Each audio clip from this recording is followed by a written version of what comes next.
এতদিন শুনে এসেছেন কালো হিরে, সমুদ্রের নিচে পাওয়া গেল সাদা সোনা। 540 বিলিয়ন ডলারের গুপ্তধন পেল আমেরিকা।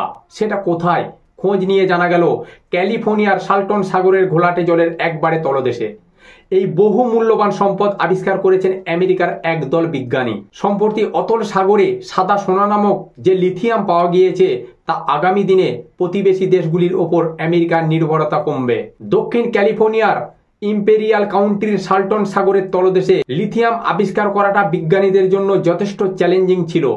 এই গভীর সমুদ্রের পরিবেশগত অবস্থান ও দুর্গম আবহাওয়ার কারণে সাদা সোনা আবিষ্কারের ক্ষেত্রে যথেষ্ট ঝক্কি পোহাতে হয়েছে গবেষক দলটিকে। শোনা যাচ্ছে পর্যটকদের মূল আকর্ষণের কেন্দ্রবিন্দু এই সাগর থেকে গত কয়েক বছর ধরে বহু মূল্য সম্পদের সন্ধান করতে গিয়ে বিজ্ঞানীরা যথেষ্ট পরিবেশগত চ্যালেঞ্জের সম্মুখীন হয়েছেন।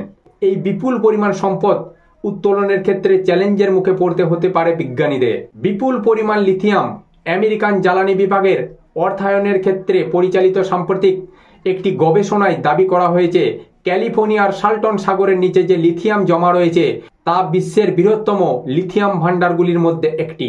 আমেরিকার গবেষকদের একটি সূত্র বলছে, সাল্টন সাগরের তলদেশে অন্তত 18 মিলিয়ন টন লিথিয়াম চাপা পড়ে রয়েছে, যা আগে পাওয়া 40 লক্ষ টন লিথিয়ামের থেকে অনেক বেশি।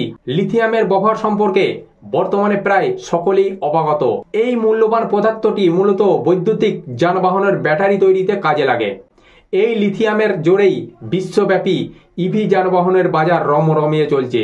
আমেরিকার মজুদ থাকা এই বিপুল পরিমাণ লিথিয়াম সম্পূর্ণরূপে উত্তোলন করা গেলে বৈদ্যুতিক ক্ষেত্রে বিশ্বের অন্যতম দেশ বিশেষত চীনের ওপর অনেকটাই নির্ভরতা কমবে আমেরিকার যে বিজ্ঞানী দলটি ক্যালিফোর্নিয়া থেকে সাদা সোনা অর্থাৎ লিথিয়ামের বিপুল ভান্ডার আবিষ্কার করেছেন, তাদেরই একজন হলেন ক্যালিফোর্নিয়ার বিশ্ববিদ্যালয়ের অধ্যাপক। ওই অধ্যাপক দাবি করেছেন, সাল্টন সাগরের তলদেশে আমরা যে বিপুল পরিমাণ লিথিয়াম পেয়েছি তা বিশ্বের বৃহত্তম লিথিয়াম ব্রিনের আমানতগুলির মধ্যে অন্যতম।